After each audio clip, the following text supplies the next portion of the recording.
Magandang araw po sa inyong lahat. Naniniwala po ba kayo sa lugar na tinatawag na Biringan? May iba siguro sa inyo na pamilyar na sa lugar na ito at mayroon ding bago lamang sa kanilang pandinig ang salitang iyon.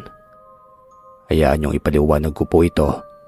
Para sa mga hindi nakakaalam, ang Biringan ay isang bayan dito sa Samar na hindi nakikita sa mapa o hindi maaaring basta-basta lamang mapuntahan ng mga tao. At kung bakit ito ang dahilan, pinoprotektahan kasi ang Biringan ng mga nakatira dito at hindi sila mga tao. Tama po ang inyong narinig. Hindi tao ang nakatira sa Biringan, kundi mga engkanto. Pinipili lamang nila ang mga taong nakakapasok doon at iba-iba rin ang sinasabing dahilan kung bakit sila pinapapasok. Ang iba'y may mabubuting kalooban na gusto nilang tulungan at gantimpalaan. Ang iba naman ay may mga taong masasamang budhi na gusto nilang parusahan at gawing alipin. Ito yung mga taong gusto nilang magbagong buhay at maging mabuti, ngunit sobra-sobra ang kasamaan sa katawan at hindi na kayang magbago pa ng buhay. At ang pangatlong uri naman ng mga tao na kanilang pinapapasok doon ay ang mga babaeng gustong maging asawa ng mga engkanto, sa pilitan man o hindi. At isa po ako, Sir Joseph, sa mga nabiktima nito. At ang nagdala sa akin ay si Marvin. Kung paano yun nangyari, hayaan niyong ikuwento ko sa inyo ang lahat. Ako nga pala si Ena, tubo sa nasabing lalawigan at nakatira kami malapit sa dagat. Isang mangingisda ang aking ama at matagal nang pumanaw ang aking ina, kaya naman dalawa na lamang kaming nakatira sa bahay. Isa nga pala akong tindera sa palengke at ako ang nagtitinda sa mga isdang huli ng aking ama. Kahit mahirap ang buhay ay pilit kaming lumalaban ng patas upang patuloy na makapambuhay sa mundong ibabaw. Nakatira nga pala kami ni ama sa namanang maliit na lupa ni ina malapit sa bahay ng kanyang mga kapatid. Hindi kasi talaga taga-Samar si ama. Ipinanganak raw siya sa Cebu. At noong binata raw siya, palagi raw siyang binubugbog ng kanyang ama, kaya naman naglaya siya at napadpad sa Samar. At saka naman sila nagkakilala ng aking ina at naging mag-asawa kalaunan. Balik tayo sa aking kwento. Dahil nga kapitbahay lamang namin ang mga kapatid ni ina, ay madalas nilang minamaliit si ama. Palagi rin nila kaming tinatarato ng hindi tama, kagaya na lamang noong bata pa ako. Madalas kasi akong iwanan ng aking ama sa tiyuhin kong si Luis at asawa niyang si Tia Aurora sa tuwing pumapalaot siya. Kapag naiiwan ako sa poder nila, hindi naman nila ako inaalagaan, bagkus ay ginagawa pa nila akong utusan. Ako ang naguhugas ng kanilang pinagkainan, naglilinis ng kanilang bahay, naglilinis ng kanilang banyo at kung ano-ano pa. Hindi naman ako makatanggi sa kanilang pinagagawa sa akin, lalo na kay Tio Luis, dahil madalas niya akong paluin kapag sumusuway ako.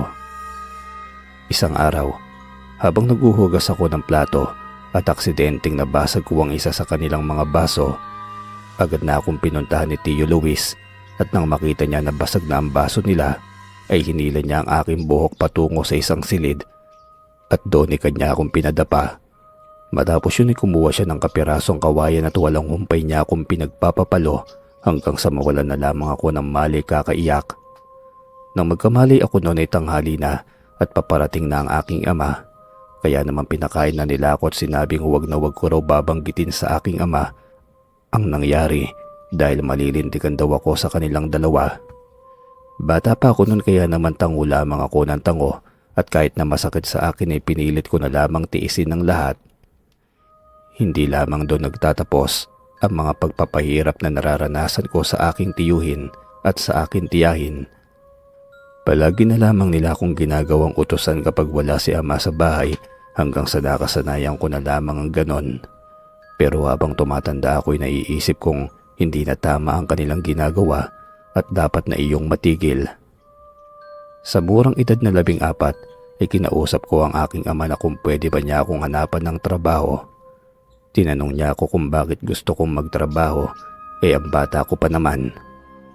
Sumagot naman ako na sinabing gusto kong tumulong sa kanya dahil alam ko nahihirapan na siyang buhayin ako, lalo na't kakaunti lamang ang kanyang huli palagi at binabarat pa siya ng kanyang mga pinagbebentahan.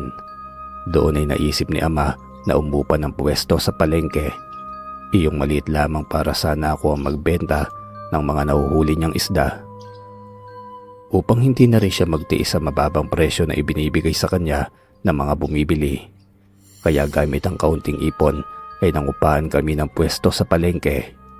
Dahil 14 pa lamang ako'y tinutulungan pa rin ako ni Ama sa tuwing wala siyang ginagawa, baka kasi ako naman daw ang gulangan ng mga bumibili. Pero hindi ako pumapayag na magpagulang, kahit papaano naman kasi nakatapos din ako ng elementarya at mataas ang aking naging grado. Hindi lamang pinalad na makatungtong sa sekundarya dahil nga sa hirap ng buhay. Sa palengke nakilala ko si Juanito. Isa siyang kargador at katulad ko'y 14 na taong gulang lamang siya noon. Bumili kasi sa akin noon ng mga isda ang isa sa kanyang amo, kaya kami nagkakilala. At matapos iyon ay palagi na niya akong pinupuntahan kapag wala siyang ginagawa. Si Juanito ay naging kasakasama at katulong ko sa pagtitinda, lalo na kapag maraming bumibili. Naipakilala ko na rin siya noon kay Ama at itinanong nito kung nanliligaw ba si Juanito sa akin. Pero pinabulaanan namin iyo ni Juanito dahil magkaibigan lamang kami. At nang nagtagal ay naging kaibigan na rin ni Ama si Juanito. Gusto pa nga niya itong bigyan ng sweldo dahil sa pagtulong niya sa amin, ngunit si Juanito ay tumatanggi. Kalaunan, napalago ang aming negosyo. Hindi na lamang ang mga huli ni Ama ang aming ibinebenta, namimili na rin kami sa ibang mangingisda pero hindi kami kagaya ng iba na nanggugulang sa presyo. Pero hindi naman ang lahat ay umaayon sa amin. Dahil nang malaman ito ng mga tito at tita ko, ang paglago ng aming negosyo ay palagi na silang nagpupunta sa aming pwesto upang manghingi ng aming mga paninda. Noong unay ayoko talaga yon dahil hindi naman namin pinupulot ang ibinebenta namin ng mga isda, pero si Ama, siya ang nagsasabi sa akin na huwag maging madamot dahil mga kamag-anak ko raw sila at sila raw ang tumulong sa amin nang nawala ang aking ina. Sila pa nga raw ang nagbabantay sa akin noon sa tuwing pumapalaot siya. Nang sabihin iyon ng aking ama ay napabuntong hininga na lamang ako at sinabi sa aking isipan ng mga kataga na kung alam mo lamang sana. Hanggang sa araw na yun kasi ay hindi ko pa rin sinasabi sa aking ama ang mga pananakit na natamo ko sa aking mga tito at sa aking tita sa tuwing iniiwan niya ako sa kanila. Hindi niya alam na hindi nila ako tinuturing na kamag-anak at para sa kanila isa lamang akong aliping basura, pero para kay Ama, pinipilit kong maging mapagbigay sa kanila dahil hindi niya ako tinuruang maging maramot. Pero dahil sa kakahingi ng isda ng aking mga kamag-anak ay tila ba nalulugi na kami at halos wala nang kinikita dahil sa araw-araw nilang paghihingi. Halos napupunta na sa kanila ang aming mga tinutubo, lalo na noong humina ang huli ni Ama dahil sa mga dumarating na bagyo. Dumating ang isang araw ay pumunta na naman ang tiyahin kong si Aurora sa pwesto ko sa palengke. Hihingi raw siya ng mga isda kaya kahit hindi bukas sa akin loob ay nagbigay ako. Ngunit hindi raw sapat ang binibigay ko sa kanya. Sinabi ko naman na ganoon karami ang hinihingi niya sa araw-araw kaya imposibleng magkulang iyon. Sinabi naman niya nakaarawan daw ng bunso niyang anak at marami raw darating na bisita kaya gusto raw niyang dagdagan pa ang mga isda. Mag-isa ko lamang noon sa pwesto dahil may inasikaso pa si Ama sa bahay. Si Juanito naman ay abala sa pagiging kargador niya. Sinabi ko kay Tia Aurora na hanggang sa pang-ulam lamang nila ang kaya kong ibigay dahil mahina ang benta ngayon at walang gaanong huli si Ama. At kung gusto niyang may panghanday kailangan niyang bumili. Nagalit si Tia Aurora sa aking sinabi. Ika pa niya ikakarampot lang naman daw na isda, ipinagdadamot ko pa. Sinabihan niya pa akong ganid na sana raw ay makarma ako. Hindi ko naman nagustuhan ng kanyang sinagot at dahil alam kong walang aawat sa akin ay itilabas ko na ang lahat ng aking hinanakit. Sinabi kong hindi na sila nakontento sa mga libreng ulam na ibinibigay namin sa kanila at gusto pa niya ng panghanda. Sinabi kong hindi naman namin pinupulot ang mga isda at pinagtatrabahuhan namin iyon. Sinabi ko pa na dahil sa kanila ay halos wala na kaming kinikita ng aking ama dahil lagi na lamang hingi ang ginagawa nila sa amin. Kahit na may pera naman talaga sila. Ipinamukha ko pa sa kanya na puro pakinabang na lamang lagi ang gusto nila. Sa araw na yun ay ipinahiya ko ang aking tiyahin sa lahat ng mga tao sa palengke, mapakapwa ko tindera o mga namimili. At nang hindi na nila kayanin ang kahihiyang iyon, ay kumuha siya ng ilang mga isda.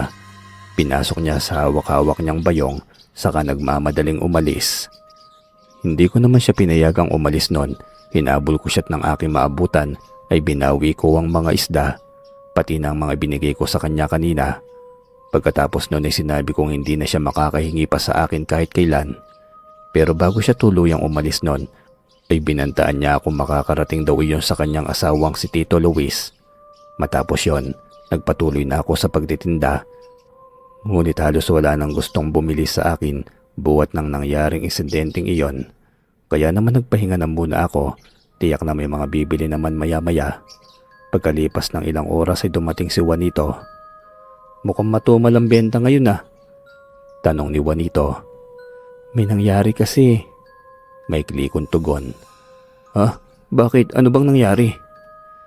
Pagkatapos ay kinuwento ko sa kanya ang ginawa ni Tia Aurora, ang paghingi niya ng panghanda para sa kaarawan ng anak niya at ang naging pag-aaway namin na nasaksihan ng maraming mga tao.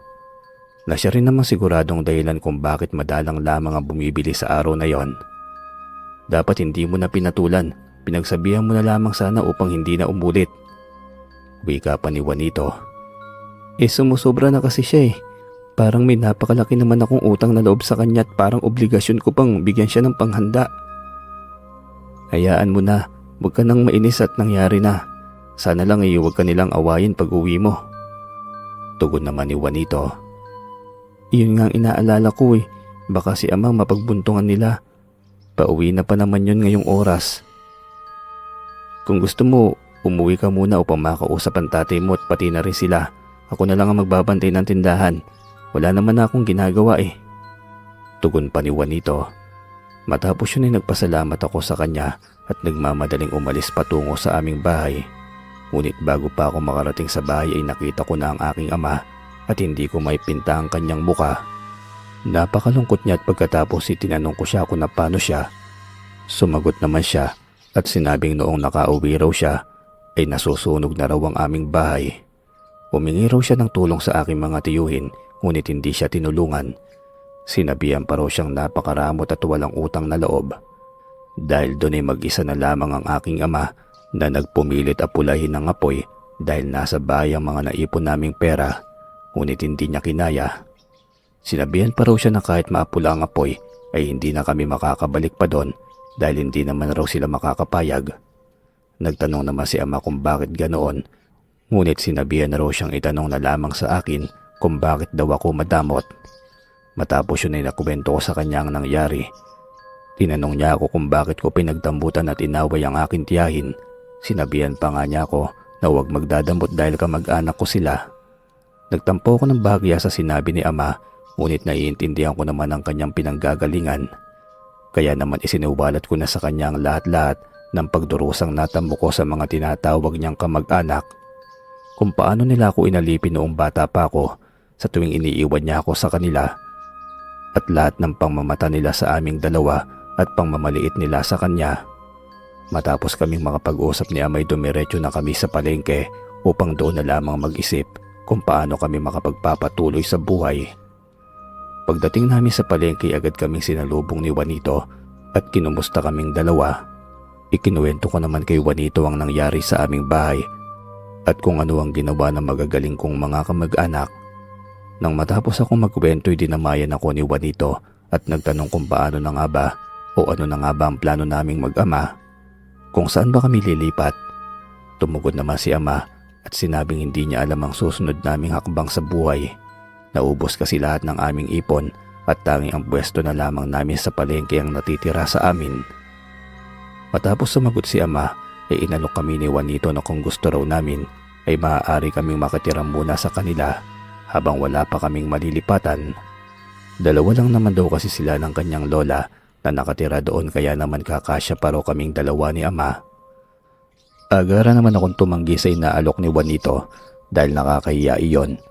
Nagtatrabaho na nga siya ng libre sa amin pagkatapos ipatitirahin niya pa kami sa kanilang bahay. Sinabi naman ni Juanito na ayos lamang daw iyon, para saan pa raw na magkaibigan kami kung hindi rin naman daw kami magtutulungan. Pagkatapos itinanong ko si ama, baka kasi hindi rin siya pumayag. At ganoon na nga, hindi siya pumayag dahil nakakahiya na raw masyado, lalo na sa lola ni Juanito. Wag na po kayong mahiya sa akin at sa lola ko. Panandalian lang naman po kayo habang wala pa kayong malilipatan. Saka palagi ko po kayong kinukwento sa lola ko at nagpapasalamat din po siya na palagi sa mga isdang binibigay niyo. Tugon naman ni Juanito. Pero hindi naman agad-agad na pumayag si ama. Kinakailangan pa siyang kumbinsihin ng paulit-ulit ni Juanito hanggang sa pumayag na nga siyang makitira kami doon. Pagkatapos noon ay napag-usapan namin ni ama na pumunta sa bentahan ng ukay bago umuwi upang makabili ng ilang pirasong mga damit. Wala kasi siyang naisalba sa bahay namin at lahat ay natupok na ng apoy. Sinamahan na kami noon ni Juanito upang matulungan kaming bumili at para na rin sabay kaming makauwi sa kanila. Pagdating namin sa kanilang bahay ay agad niya kaming pinapasok. Nakita ko noon ang kanyang lola na nakaupo at sinalubong siya ng yakap at halik. Pagkatapos itinanong nito kung sino ba ang mga kasama ni Juanito. Lola, sila po sina Ena at Mang Pido. Sila po yung mga kinukwento ko po sa inyo na palagi nagbibigay sa akin ng isda, kaya marami po kong nauuwing pang-ulam. Panimula ni Juanito. Pagkatapos noon ay tumingin sa amin si Lola at nagpasalamat dahil napakabait daw namin sa kanyang apo. Lola, may nangyari po kasi sa kanila. Sinunog po ng kanilang mga kamag-anak ang kanilang bahay at pinalayas po sila. Kaya kung maaari po makikitira sila sa atin ng ilang araw hanggat hindi pa po sila nakakahanap ng malilipatan. Agad namang sambit ni Juanito. Hindi naman nagdalawang isip si Lola at agad siyang umuo. Pagkatapos ay nagtanong siya kung ano ang nangyari. Hindi naman kami naglihim ni ama sa kanya at ikinuwento namin sa kanya ang lahat. Kung paano nagsimula at paano nagtapos. Nalungkot si Lola para sa amin dahil nagkaroon kami ng mga kamag-anak na kagaya ni Tio Luis at Tia Aurora. Ngunit maganda na rin daw na lumayo kami sa kanila upang hindi na nila kami lubos na mapagsamantalahan. Dahil kung pinalipas ko raw ang ginawa niya kaninang umaga, baka ulit-ulitin niya lamang iyon at patuloy lang nila kaming mamaliiting mag-ama. Matapos yun tinulungan ko na si Lola na magluto ng hapunan at habang ginagawa iyon ay naitanong ko kung bakit dalawa na lamang sila ni Juanito sa bahay.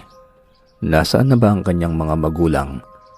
Bahagyang natahimik si Lola at matapos siyang magpakawala ng napakahabang buntong hininga ay saka siya nagsalita. Ineng, maniniwala ka ba kung sasabihin kong hindi lang tayo ang mga taong naninirahan sa mundong ito? Ano pong ibig niyong sabihin, Lola?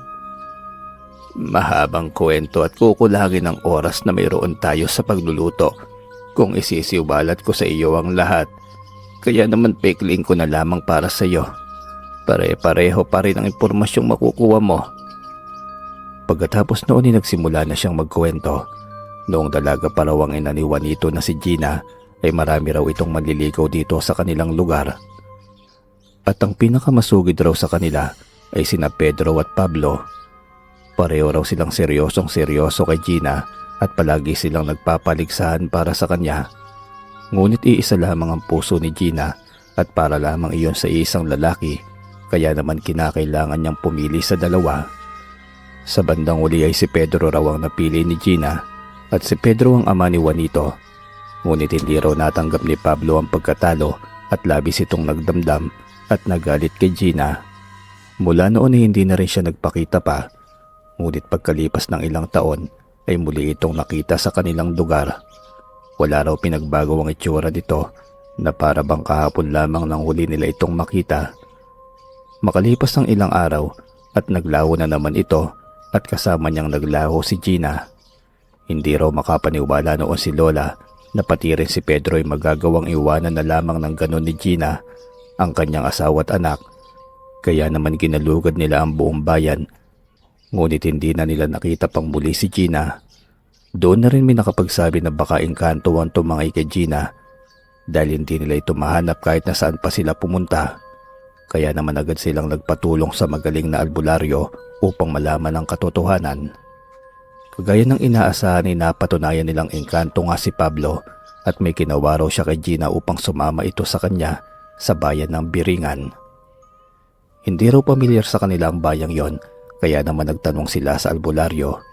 Kinuwento nito na ang bayan daw na yon ay bayan ng mga engkanto at hindi iyon basta-bastang napapasok lamang ng mga tao. Isa pa'y magkaiba ang pag-agos ng oras doon kumpara sa oras dito sa ating mundo. Iyon rin daw ang paliwanag kung bakit hindi nag-iiba ang itsura ni Pablo nang muli nilang makita ito. Pagkatapos ay nagtanong daw si Pedro kung may alam ba ang albularyo kung paano makakatawid doon, dahil gusto raw niyang iligtas ang kanyang asawa pero delikado raw at baka hindi na siya makabalik pa. Nagpumilit naman daw si Pedro noon, kaya naman wala nang nagawa pa ang albularyo kundi ituro sa kanya kung paano makakapunta ron. Mula nga noon hindi na raw nakita ni Lola ang kanyang manugang na si Pedro at mag-isa na lamang niyang pinalaki si Juanito. Sakto namang tapos na kaming magluto nang matapos na sa pagkukuwento si Lola. Naisip ko na grabe pala ang pinagdaanan ni Juanito dahil lumaki siya na hindi kilala ang kanyang mga magulang. Mabuti na lamang ako kahit papaano'y narito si ama na kasama ko pa rin. Hindi po ba kayo nahihirapang magpalaki kay Juanito kahit na mag-isa niyo lang po? Tanong ko pa. Sumagot naman siya at sinabing hirap na hirap daw siya, lalo na dahil matanda na siya at hirap nang maghanap buhay. Pero para daw sa kanyang apoy kinakaya niya. Noong hindi na raw niya kayang maghanap buhay ay si Juanito na ang nagpa siyang huminto sa pag-aaral at magtrabaho na lamang at naging kargador sa palengke. Matapos namin kumain ay marami pang naikuwento sa akin si Lola tungkol kay Juanito at doon ko siya lubusang nakilala. Habang nagkukwentuhan nga pala kami ni Lola ay nilinis na nila Juanito at ama ang dalawang silid at ito ang ipapahiram nila sa amin. Nang matapos nga kami mag-usap ni Lola ay naupo na muna ako sa balkonahe upang makalangap ng sariwang hangin. Sadyang malawak at malaki ang bahay nila Juanito at halatang may kaya sila noon. Pero dahil sa pagkawala ng kanyang mga magulang at sa kahinaan ni Lola ay naghihirap silang dalawa. Pero ang mahalaga naman ay magkasama sila at nagmamahalan. Habang nagmumuni-muni ako ay di ko na malayang nasa likod ko na pala si Juanito. Naninibago ka ba sa bahay? Tanong nito sa akin. Sinabi ko naman na medyo naninibago ako pero hindi naman yun problema. Lumabas lamang talaga ako upang makapagpahangin. Ganun ba? Kung may problema ka o gustong mapag-usapan ay narito lang naman ako. Tugon naman ni Juanito. Pagkatapos nun ay naisip kong kailangan ko nga ng kausap ng gabing iyon dahil masama pa rin ang loob ko sa sinapit namin ni ama. Hindi naman kasi sapat na dahilan ang nangyari sa akin kaninang umaga para paalisin kami ni ama. Pero kung tutuusin ay mas maigi pang palayasin na lamang nila kami pero hindi naman makatarungan ng pagsunog nila sa aming bahay dahil naroon ang lahat ng aming mga gamit. Pati na rin ang ipon namin ni ama galing sa pangingisda niya at sa aking pagtitinda. Naiintindihan ko masama ang loob mo pero wala ka nang magagawa pa kundi tanggapin na lamang ang lahat ng iyon. Nariyan pa naman ang bangkang gamit ng iyong ama sa pangingisda at ang pwesto niyo sa palengke. Makakapagsimula pa kayong muli at hindi na kayo malulugi dahil wala ng mga taong suwapang na manghihingi at manghihingi sa inyo. Sa tingin ko'y napakamakapangyarihan ang bawat salita na nanggagaling sa bibig ni Juanito. Dahil kasi sa mga sinabi niya ay nabuhayin ako ng loob at nahikayat akong magsimula ng panibagong buhay. At dahil doon ay naisip ko kung bakit napakatatag niyang tao at para bang kahit na anong ibato sa kanya ng buhay ay kayang-kaya niyang saluhin. Ako naman noon ay nagtanong kung paano nga ba niya kinakaya ang hamon ng buhay gayong dalawa lamang sila ng kanyang lola na magkasama. Paano ko ba ipapaliwanag ito? Para sa akin kasi normal lamang ang lahat, lalo na't si lola talagang nakagisnang kong pamilya. Kahit hindi ko naranasang magkaroon ng ama't ina, ay pinuno naman niya ako ng pagmamahal na hindi kayang tapatan ng kahit na sino. At sa mga hamon naman ng buhay ay tinuruan ako ni lola na maging matatag at huwag basta-bastang sumuko. Dahil hindi tayo bibigyan ng pagsubok na hindi natin kayang lampasan. Saka ang sabi sa akin ni lola ay kailangan kong maging mabuti sa kapwa at maging maalalahanin. Pati na rin na magtimpi at umiwas sa gulo ay tinuro na rin sa akin ni lola. Siya ang naging gabi ko simula pa nung bata ako kaya naman ganito ako ngayon. Lalo ako namangha kay Juanito. Totoong napakabait niyang tao at sa tagal niyang nagtatrabaho bilang kargador sa palengke ay wala pa ako nabalitaang may nakaaway siya. Nais kong maging katulad niya ngunit sinusubok talaga ako ng tadhana. Nang banggitin ko sa kanya ang mga katagang iyon ay pinayuhan niya ako. Sinabi niyang hindi ko na may babalik ang nangyari na pero pwede ko daw maiwasang maulit pa iyon sa hinaharap. Mahaba-habang napag-usapan namin ni Juanito ng gabing iyon hanggang sa antukin na ako at pumasok na sa silid na inihanda niya para sa akin. Kinabukasan ni maagang pumalaot si ama upang makarami ng huli. Sa wari ko'y alauna pa lamang iyon na dati-rati ay 3:00. Sinabi niyang kailangan niyang magsipagpalalo upang makahanap kami ng lilipatan at mabawi ang aming ipon. Sabay naman kaming pumunta ni Juanito sa palengke upang makapagbukas kaagad ako ng pwesto at upang makapagkargador naman siya. Habang madaling araw pa'y nakarami na ako kaagad ng benta. Kahit iyong mga tira pa kagabi ay mga nabenta ko. Bandang 6:00 pa kasi ng umaga dumarating si ama dala ang mga sariwa niyang huli. Hindi naman bilasa ang mga binebenta ko dahil magdamag naman iyong nakababad sa yelo. Pagpatak ng 5:00 ay nakita ko ang aking tiyahing si Aurora at ang aking tiyo Luis. Akala ko'y bibili sila sa ibang nagtitinda pero ako pala ang sadya nila.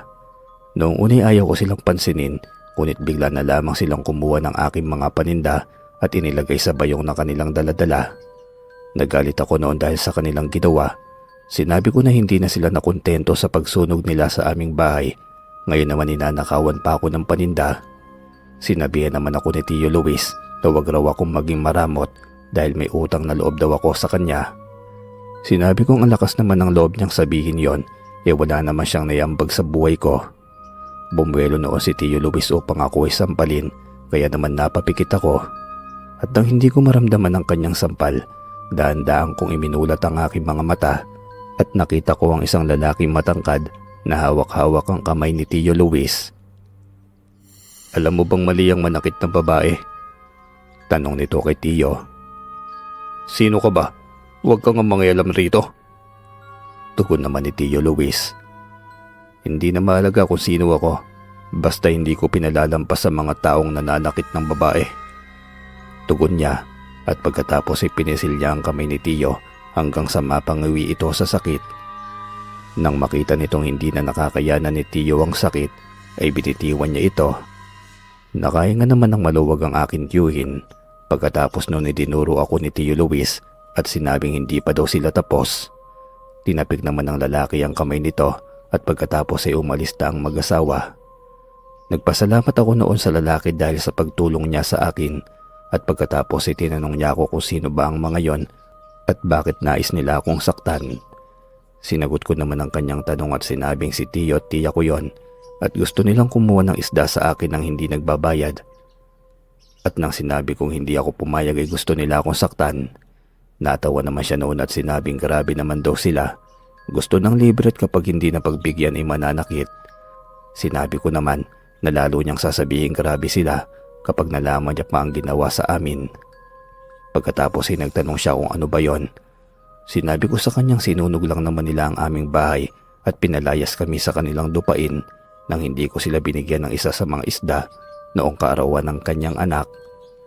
Ginawa nila yon? Grabe, bakit hindi mo sila isumbong sa pulis? Tanong nito. Sinabi ko naman na hindi na kailangan dahil ayaw namin ng ama ko ng mas malaki pang gulo. Paano kung balikan nila kayo? Tanong niya pang muli. Sinabi ko namang hayaan na niya yon dahil kaya naman namin ni ama ang mga sarili namin. Pagkatapos ay nagpasalamat na ako sa pagligtas niya sa akin. Kung hindi siya dumating ay baka kung napano na ako. Sinabi naman niyang hindi niya maatim ang mga nakikitang babaeng sinasaktan. Pagkatapos ay nagpakilala siya sa akin. Siya daw si Marvin. At bagong lipat lamang siya sa aming bayan kasama ang kanyang pamilya. Nagpakilala naman ako noon at sinabi kong ako si Ena. At kung naghahanap siya ng sariwang isda, ay wala pa ako noon dahil hindi pa bumabalik ang aking ama galing sa laot. Pero parang sariwa pa rin naman ang mga paninda ko. Tinanong naman niya kung anong oras daw ba darating ang aking ama dahil baka mahintay pa raw niya. Tumugon ako at sinabi ko mga bandang 6:00 pa ng umaga. Baka mabato na siya sa paghihintay. Sinabi ko na lamang na kung sariwa talaga ang gusto niya ay sa iba na lamang muna siya bumili. Sumagot naman siya at sinabing hihintayin na lamang daw. Ilang minuto na lang naman kasi. Habang naghihintay ng sariwang isda ay nag-usap muna kaming dalawa. Marami siyang naikuwento sa akin tungkol sa lugar na kanyang pinanggalingan. Napakaganda raw kasi doon. Maraming mga makabagong teknolohiya at magagara daw ang mga bahay at sasakyan. Kapag nakapunta nga raw ako doon ay hindi ko na raw iisipin pang bumalik. Tinanong ko naman siya kung saan ba ang kanyang pinanggalingang lugar. Sa Binondo sa Maynila. Ayun, Binondo. Tugon niya sa akin. Namangha naman ako sa kanyang tugon. Matagal ko na rin kasing gustong makapunta sa Maynila dahil nga sa mga naririnig kong maganda ang lugar na yon at napakaangas pa ng mga teknolohiya. Habang nag-uusap kami ay hindi na namin namalayan ng oras. Dumating na pala si ama kasama si Juanito. Nandito na pala ang aking ama at ang mga sariwang isda. At nang mailapag na nila ang mga isda, ay agad naman nang namili si Marvin ng kanyang mga bibilihin. Ipinakilala ko siya kina ama at Juanito at sinabing iniligtas niya ako mula kay Tio Luis at Tia Aurora kanina. Pagkatapos ay tinanong ni ama kung ano ba ang ginawa sa akin ng kanyang bayaw. At sinabi ko naman pinagtangkaan nila akong nakawan ng mga paninda at saktan. Nang marinig ni ama ang istorya, nagpasalamat ito kay Marvin at sinabing daragdagan daw nito ang bibilihin niyang isda o bibigyan siya ng tawad. Tumanggi naman noon si Marvin at sinabing hindi siya humihingi ng kapalit. Ayaw lamang daw niya talaga na makakita ng babaeng sinasaktan. Pero nagpumilit pa rin si ama at ibinigay kay Marvin ang isang supot ng isda na hawak-hawak niya. Hindi na nakatanggi noon si Marvin na tinanggap na nga lang ang ibinibigay sa kanya ng aking ama. Nang makaalis si Marvin ay nagpatuloy na kami sa pag-aayos ng mga panindang isda, kaming tatlo ni Juanito, pati ang aking ama. Anong iningiti-ngiti mo dyan? Tanong ni Juanito. Sumagot naman ako at sinabing hindi naman ako nakangiti. Hindi raw halos mapunit na nga yung pisngi mo Tugon pa nito. Sinabihan ko naman siyang hindi nga akong umingiti at huwag niya akong gawa ng kwento. Nakakita lang ng gwapo nagkakaganyan na. Pangaasar pa sa akin ni Juanito. Sumeryoso ako noon ang tingin sa kanya pagkatapos sinabi kong tigil-tigilan niya ako dahil hindi maganda ang naging umaga ko. Magsitigil nga kayong dalawa, ang aga-agi nag-aaway kayo. Saway naman ni ama. Pagkatapos ay inirapan ko si Juanito at pangiti-ngiti naman siya na para bang may binabalak na hindi maganda. Lumipas naman ang aming maghapon ng maayos, ngunit palagi akong tinutokso nitong Juanito kay Marvin at lagi ko naman siyang inaaway at lagi rin kaming sinasaway ni ama. Dumaan pa nga mga araw at palagi nang bumibili ng isda sa amin si Marvin. Naging suki na namin siya at kaibigan na rin. Pero mukhang hindi sila magkasundo nitong si Juanito dahil sa tuwing magkikita sila ay lagi silang nag-aasaran at para bang may pinag-aawayan silang hindi ko may paliwanag. Kagaya na lamang kaninang umaga nang namimili ng mga isda sa amin si Marvin. Ang gaganda naman ng mga isda nyo ngayon, sariwang sariwa, parang yung nagtitinda na sobrang ganda. Uwi ka ni Marvin. Sus, nambola na naman, halatang may pagnanasa. Sabat naman ni Juanito. Uy, Juanito, ano ka ba? Magsisimula ka na naman. Saway ko pa sa kanya. Hayaan mo na Ena, naiinggit lang siguro. Tugon naman ni Marvin. Ano naman ikakainggit ko sa'yo? Hambog ka naman. Tugon pa ni Juanito. Ngumiti lang naman si Marvin noon at saka nagpaalam. Sige Ena, mauuna na muna ako Baka hindi ako makapagtimpi sa aso mo Paalam pa ni Marvin. Aba, sino tinatawag mong aso? Hindi na natapos ang sinasabi ni Marvin nang bigla ko siyang awatin. Ano ka ba? Sinabi ng tama na Inaaway mo yung tao tapos ikaw ang mapipikon. Akala ko ba ayaw mo ng gulo? Bakit lagi mo nalang inaaway si Marvin? Nasaan na yung sinasabi mong pagtitimpi at pagiging mabuti? Pananaway ko pa sa kanya. Hindi na nakapagsalita pa noon si Juanito at nanahimik na lamang.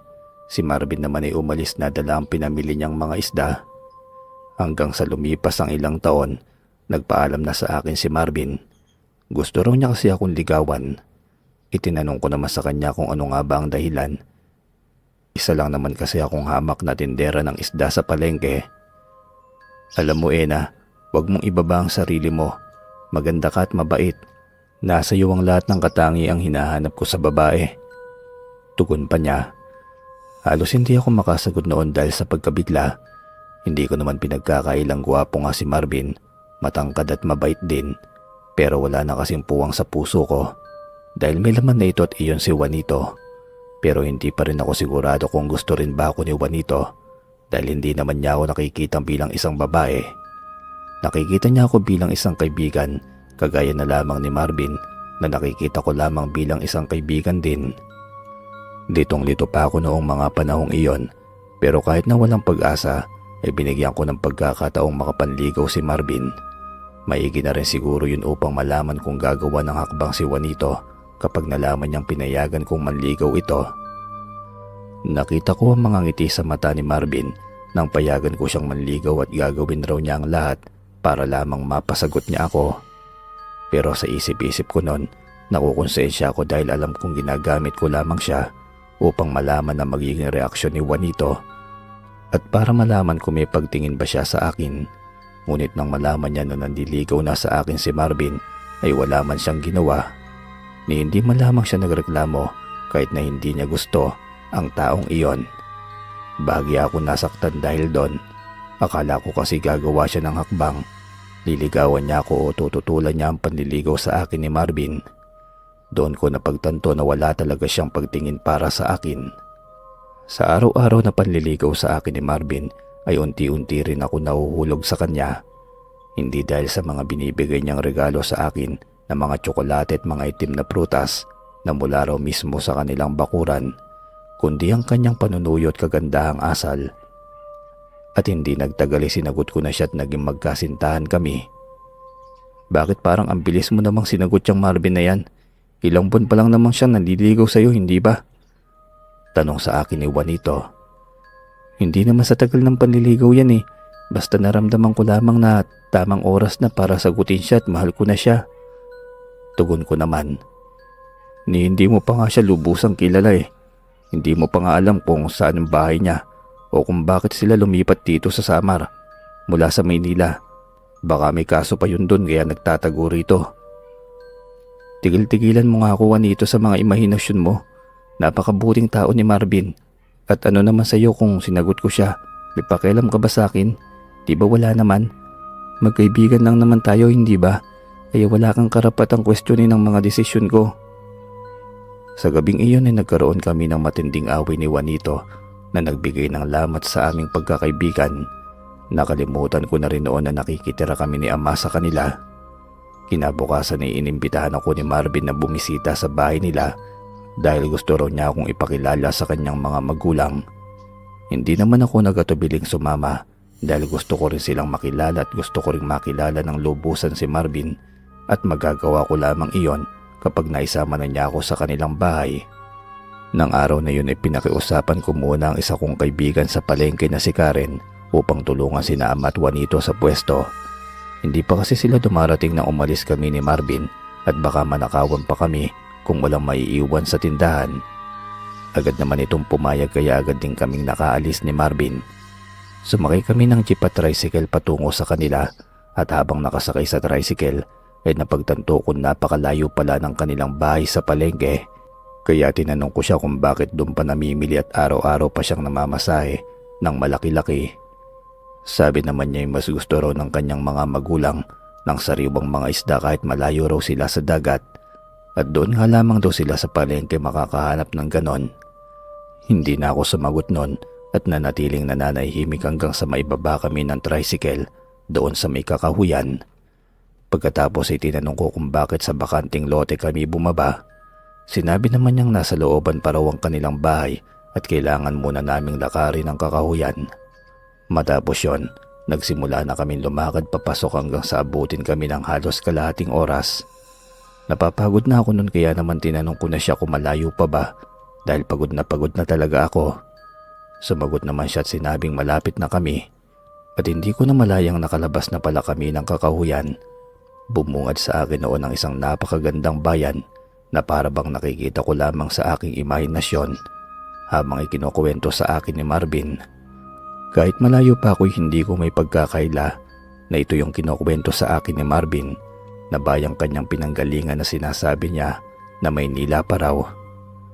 Pero nakikita ko ngayon ito sa gitna ng kakahuyan, kaya nagtanong ako sa kanya dahil nalilito pa rin ako.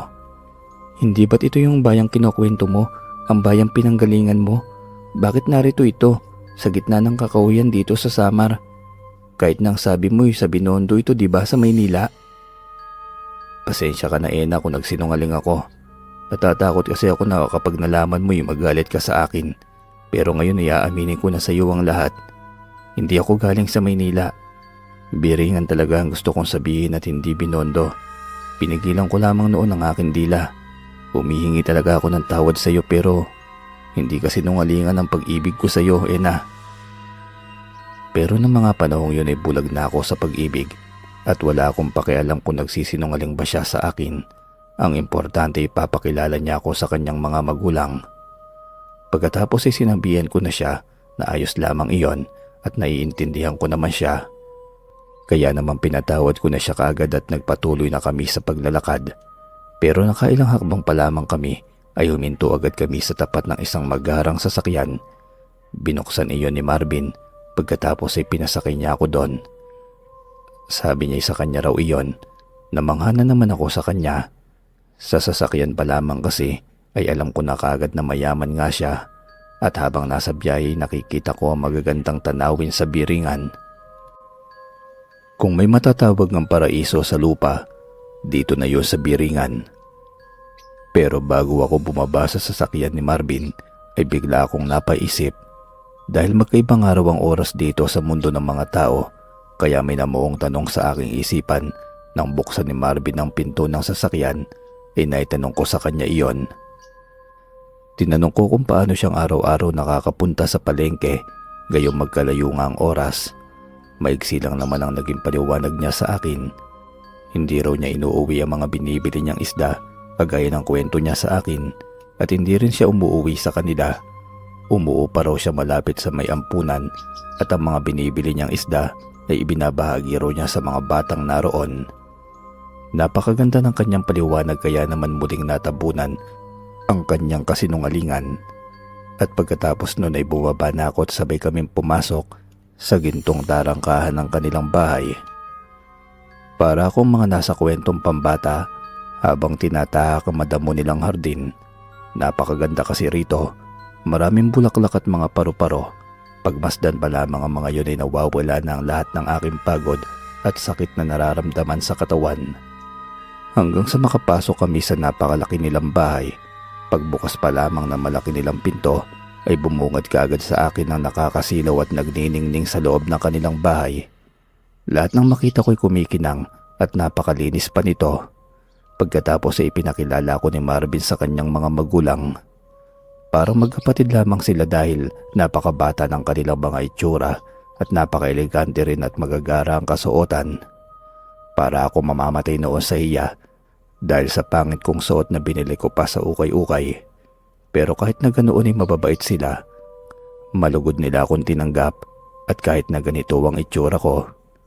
Matapos akong ipakilala ni Marvin sa kanyang mga magulang ay niyaya niya akong muling lumabas. Ipapasyal niya raw ako sa kanilang bayan pero bago yun ay kailangan ko raw magpalit ng kasuotan. Sinabi ko naman na wala akong dalang pamalit pero wag raw akong mag-alala dahil magkasing katawan raw kami ng kanyang ina at handa raw niya akong pairamin o bigyan. Nang binigyan nga nila ako ng ilang pares ng damit ay dumiretso na ako sa banyo upang magpalit.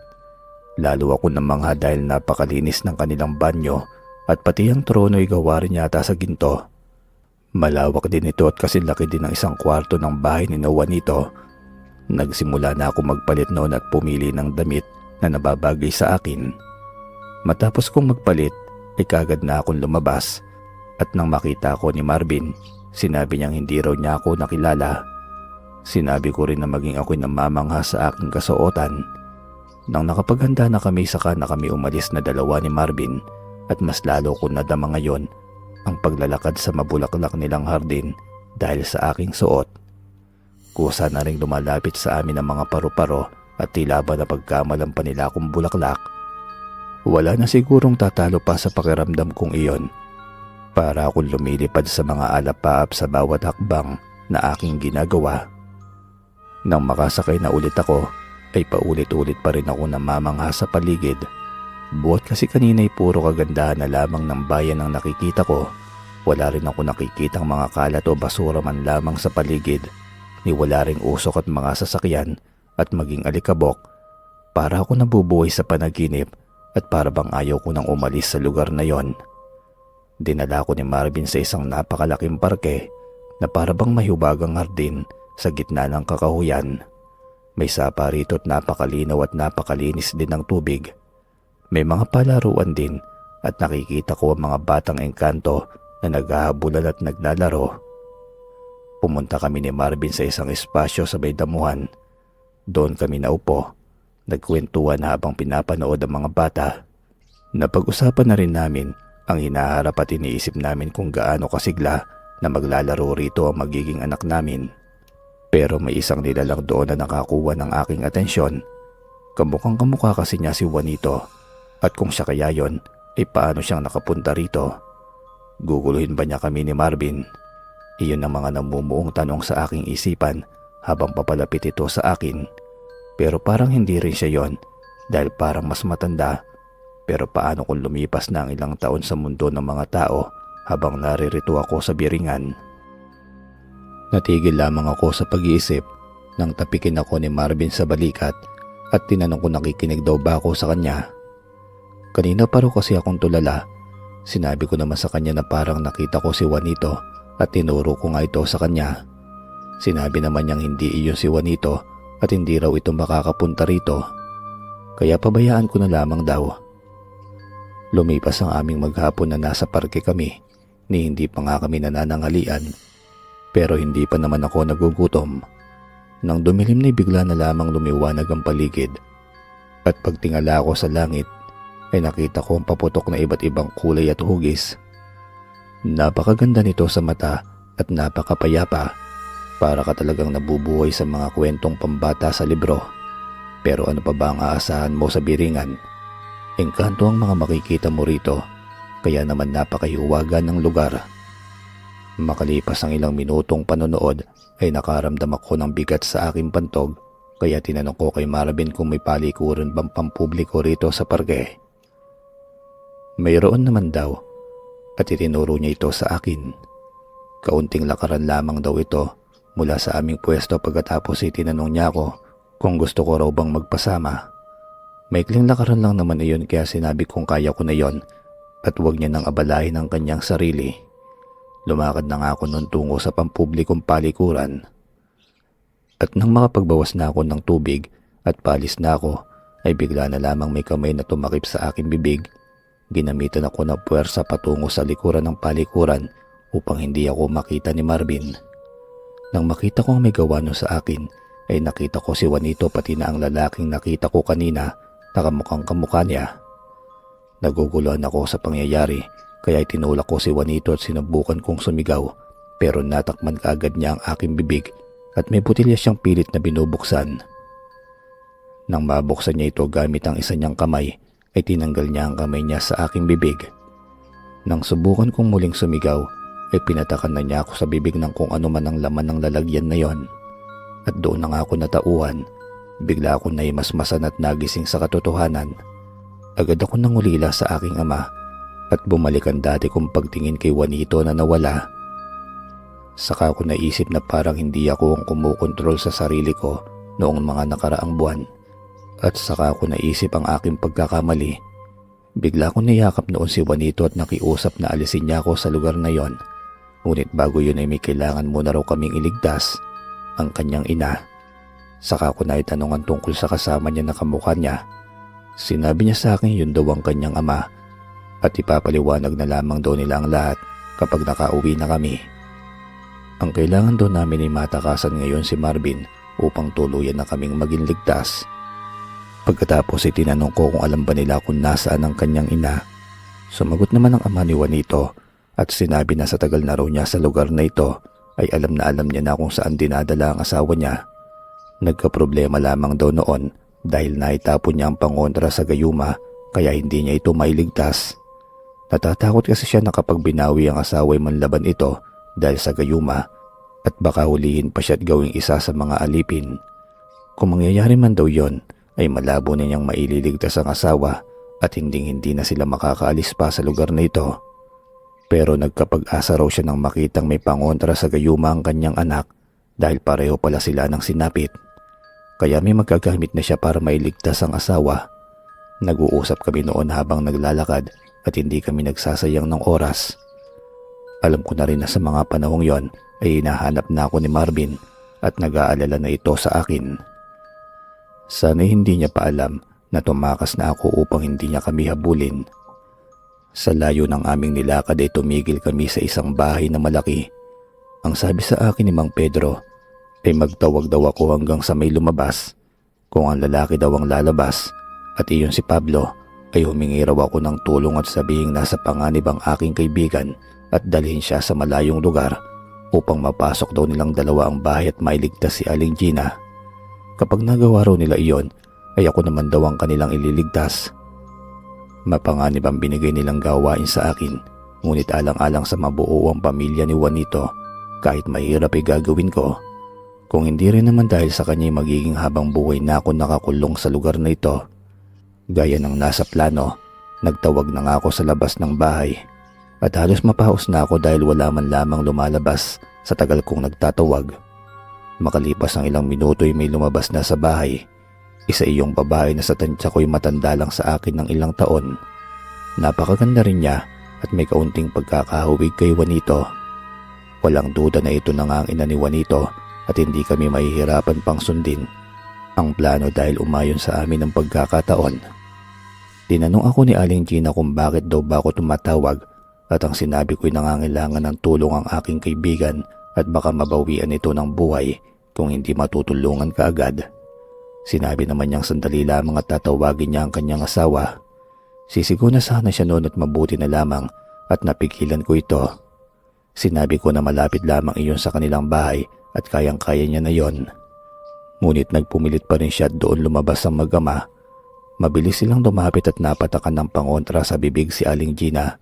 Pero bago iyon ay nakasigaw na ito tiyak na narinig ng kanyang asawa. Nang mahimasmasan ito'y agad niyang niyakap si Mang Pedro. Pero umiwas ito at sinabing mamaya na lamang dahil baka abutan kami ng kanyang asawang engkanto na si Pablo. Mabilis kaming umalis noon pero nasa labas na pala ng kanilang pinto si Pablo at sinisigawan kami. Saan niyo dadalhin ang asawa ko? Walang sayo, Pablo. Akin ang asawa ko. Tugon naman ni Pedro sabay takbo. Tumakbo kami hanggang sa abot ng aming makakaya at saka nagsuot sa may kakahuyan. Marahil ay naalarma na namin ang mga nakatira dito dahil kay Pablo at dahil mabilis kumalat ang balita ay baka nalaman na rin ito ni Marvin. Habang nasa kakahuyan ay nagsalita si Aling Gina, humingi siya ng tawad sa kanyang nagawa. Ayon sa kanya ay hindi raw niya ginustong sumama kay Pablo pero parang may ibang tao raw o nilalang na kumukontrol sa kanyang isipan na pareho kami ng pinagdaraanan. Kaya alam ko naman ang kanyang nararamdaman. Pagkatapos ay nagpakilala naman sa kanya si Juanito at sinabing anak siya nito. Hindi makapaniwala noon si Aling Gina dahil ilang taon lamang ang lumipas at bata pang walang muwang si Juanito nang iwanan niya ito. Hindi pala alam na magkaiba ang takbo ng oras sa biringan at sa tunay na mundo. Pagkatapos ay pinaliwanag iyon sa kanya ni Mang Pedro. Humingi rin ng tawad si Aling Gina kay Juanito dahil lumaki itong walang ina at ama. Pero ayos lamang daw ang lahat dahil hindi naman nila yung kasalanan ayon kay Juanito, kundi kasalanan ng lahat ni Pablo. Pinoproblema namin noon kung paano makakaalis sa lugar na yon dahil nasa loob lamang kami ng kakahuyan at napapaligiran pa rin ito ng syudad. At sa mga oras na ito'y marami nang naghahanap sa amin at ang kailangan naming mapuntahan ay ang kakahuyang pinanggalingan namin ni Marvin kanina nang makapasok kami sa biringan. Iyon lamang daw kasi ang tanging pasukan at labasan at malamang ay may nag-aabang na rin sa amin doon. Habang naglalakad patungo sa dulo ng kakahuyan ay bigla na lamang naming nakita ang dalawang engkanto, isang lalaki at babae. Agad namang pumosisyon sa pakikipaglaban noon ng mag-ama, pero nagsalita ang lalaki na kahit manlaban sila ay matatalo pa rin naman sila. Nagsalita naman noon ang babae at sinabing hindi sila naparito upang makipaglaban, nais lamang daw nila kaming tulungan. Nagtanong naman noon si Mang Pedro kung bakit at sumagot ang babae. Unay nagpakilala ito, siya raw si Isabel at ang kanyang kasama naman ay si Arman na kanyang asawa. Matagal na raw nilang binabantayan si Juanito noong nasa mundo pa ito ng mga tao dahil sadyang napakabuti raw nitong tao at nararapat lamang daw na mabigyan ng gantimpala. Sinubukan pa nga raw nila itong subukin noon at nagtagumpay siya sa pagsubok. Naghahanap raw siya ng tiyempo upang makarating ito sa Biringan, ngunit wala itong maisip na paraan at nagulat na lamang daw sila dahil sa insidenteng ito. Naging pagkakataon na rin para sa kanila na gantimpalaan itong si Juanito, pero bago ang lahat ay kailangan muna raw nila kaming maialis dito ng ligtas. Hindi naman kaagad nagtiwala si Mang Pedro sa kanila, pero nakiusap si Isabel na hayaan silang makatulong. Wala naman daw kasi silang mapapala kung ilalagay nila kami sa kapwa nila engkanto. At wala raw silang matatanggap na kaparusahan sa kanilang pinuno hanggat hindi nito nalalamang tinulungan nila kami. Nagtanong naman si Mang Pedro, paano nila kami matutulungan na hindi malalaman ng ibang kauri nila? Sumagot naman siya at pinaliwanag iyon sa amin. Matapos makapag-usap ay nagtungo na nga kami sa dulo ng kakahuyan.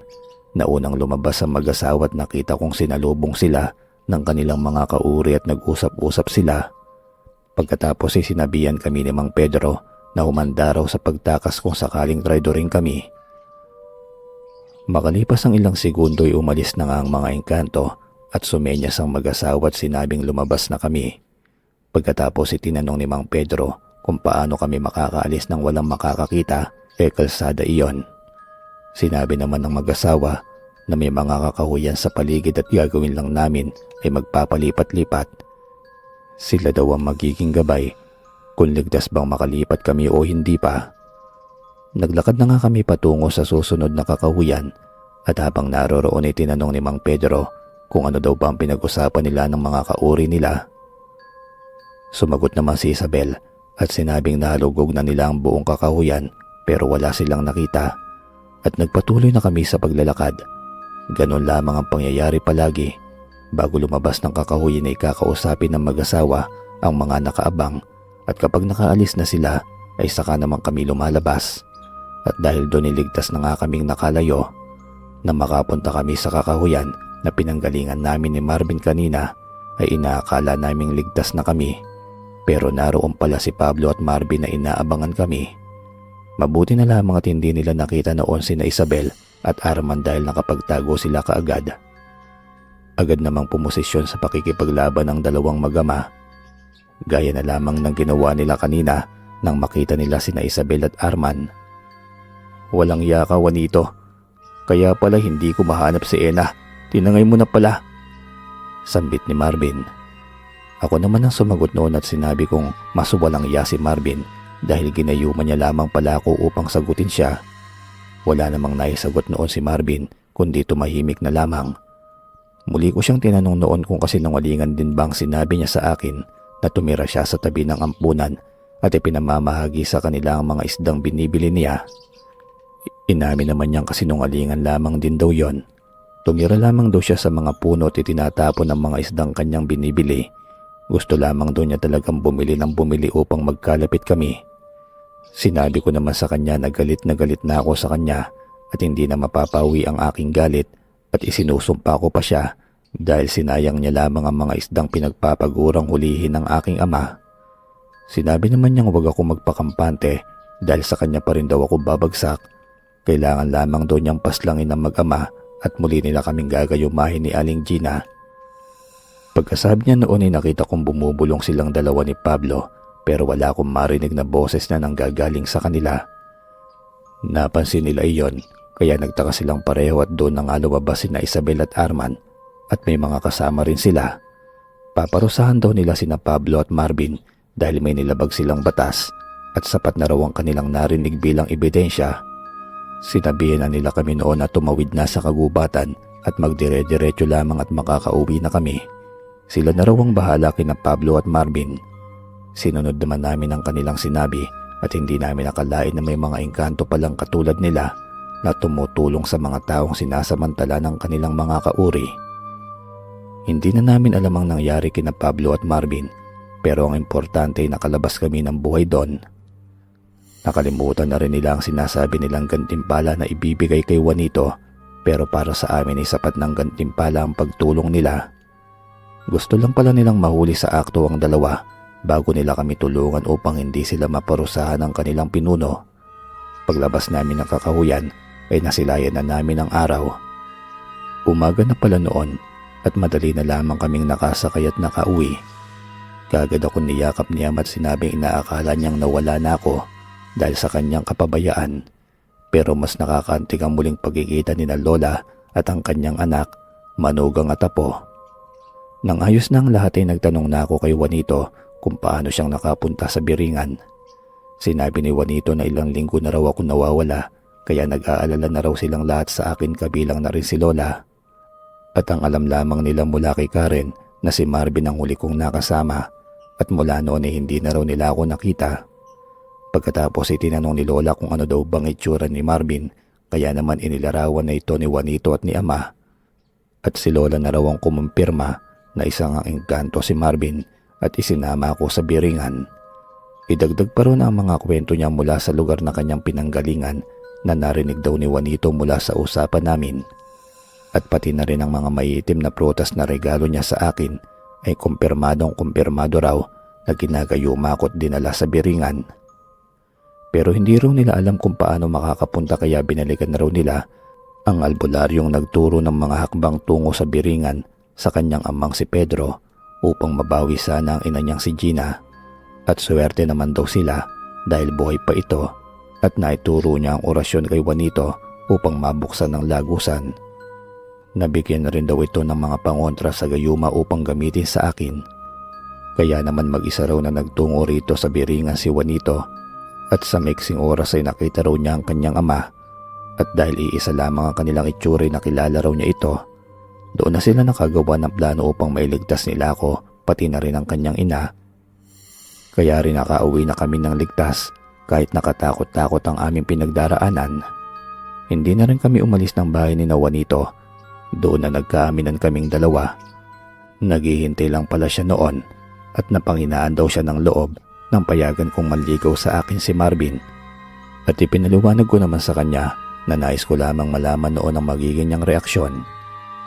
Lumipas ang ilang mga taon, may isang mayamang matanda ang nag-alok ng trabaho kay Juanito sa isang napakalaking asyenda. Bigla na lamang sumulpot ang matanda at nabili ang halos kalahati ng lupain sa buong barangay. Kung kaya't unti-unting naibenta ni na Tio Luis at Tia Aurora ang kanilang lupain doon sa matandang iyon. Nakiusap na lamang silang mag-uupa sa mismong lupang kanilang kinatitirikan.